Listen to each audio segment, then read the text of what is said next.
Welcome to Shraddha TV 1 news.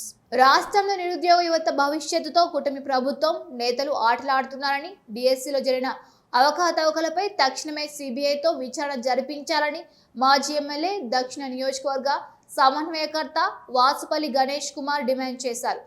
బాధ్యత వహించి విద్యాశాఖ మంత్రి నారా లోకేష్ వెంటనే రాజీనామా చేయాలని డిమాండ్ చేశారు.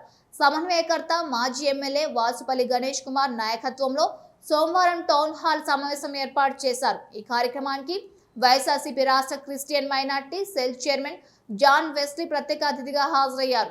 కార్యక్రమాన్ని ఉద్దేశించి వాసుపల్లి గణేష్ మాట్లాడుతూ సంబంధించిన అధికారులకు తగిన శిక్ష విధించాలని, ఫీజు రియంబర్స్మెంట్ బకాయిలు విడుదల చేయాలని, నిరుద్యోగ భృతి బకాయిలు విడుదల చేయాలని డిమాండ్ చేశారు.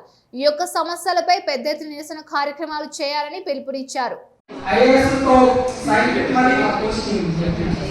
అటువంటి ట్రాన్స్పరెంట్ గుడ్ డిసిషన్ బాగుంటుంది. అంటే చాలా మంది ఇబ్బందులు ఉంటాయి. ఏది ట్రాన్స్పరెంట్ ఏది అన్ ట్రాన్స్పరెంట్. టీడీపీ గవర్నమెంట్ లో ఇది జరుగుతుందని ఓపెన్ లేదు, బట్ రిజల్ట్ అయితే